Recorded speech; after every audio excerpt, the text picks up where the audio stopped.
போதைப்பொருள் பயன்படுத்திய விவகாரத்தில் நடிகர் ஸ்ரீகாந்தை தொடர்ந்து கழுகு பட நடிகர் கிருஷ்ணாவும் கைதாகியுள்ளார். 5 மணி நேரத்திற்கும் மேலாக அவரிடம் விசாரணை நடத்திய போலீசார் கைது செய்து தீவிர விசாரணையை தொடங்கியுள்ளனர். இந்த நேரத்தில் கிருஷ்ணாவின் பின்னணி மற்றும் திரைப்பயணம் குறித்து விரிவாக பார்க்கலாம். தமிழ் திரைப்பட தயாரிப்பாளர் கே சேகரின் மகனான கிருஷ்ணா துவக்கத்தில் படங்களில் சைல்டு ஆர்டிஸ்டாக நடித்து பிறகு நாயக அவதாரம் எடுத்தார். அமெரிக்காவில் MBA முடித்த கிருஷ்ணா IT துறையில் பணியை துவங்கி பிறகு தனியாக தொழிலை தொடங்கியுள்ளார். முன்னதாகவே 1990ஆம் ஆண்டு மணிரத்னம் இயக்கத்தில் வெளியான அஞ்சலி எனும் படத்தில்தான் குழந்தை நட்சத்திரமாக முதலாக நடித்திருந்தார் கிருஷ்ணா.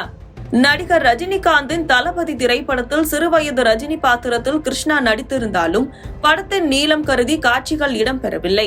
பில்லா, ஆரம்பம் உள்ளிட்ட படங்களை இயக்கிய விஷ்ணுவர்தன் கிருஷ்ணாவின் உடன் பிறந்த சகோதரர் என்பது குறிப்பிடத்தக்கது. தொடர்ந்து இருவர், தி டெரரிஸ்ட், உதயா உள்ளிட்ட படங்களில் துணை பாத்திரங்களில் நடித்தவர். 2008ஆம் ஆண்டு வெளியான அலிபாபா படத்தில் நடித்ததன் மூலம் அறியப்பட்ட முகமாக மாறினார். தொடர்ந்து அவரது கழுகு திரைப்படமும் அதன் பாடல்களும் ஹிட்டானதை தொடர்ந்து கவனிக்கத்தக்க நடிகராக மாறியிருந்தார் கிருஷ்ணா. படத்தை அவரது தந்தை சேகரே தயாரிக்கவும் செய்திருக்கிறார். இது மட்டுமல்ல, முன்னதாகவே துணை பாத்திரங்களாக நடித்த படங்களையும் அவரது தந்தை சேகரே தயாரித்திருந்தார். தொடர்ந்து வல்லியன் எனும் படத்தில் கெஸ்ட் அப்பியரன்ஸாக தோன்றியவர் யாமிருக்க பயமே என்ற ஹாரர் காமெடி படத்தின் மூலம் ஹிட் கொடுத்தார். கழுகு 2012ஆம் ஆண்டு வெளியான நிலையில் 2014இல் வெளியானது யாமிருக்க பயமே.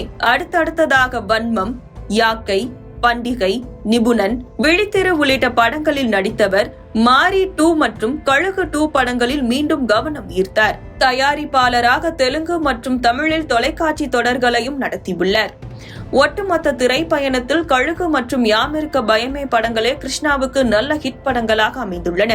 இந்த நிலையில்தான் போதைப் பொருள் வழக்கில் அவரை கைது செய்திருக்கும் போலீசார் தொடர் விசாரணையை மேற்கொண்டு வருகின்றனர். அதோடு இந்த விவகாரத்தில் மேலும் சிலர் சிக்கக்கூடும் என்று தெரிவிக்கப்படுகிறது.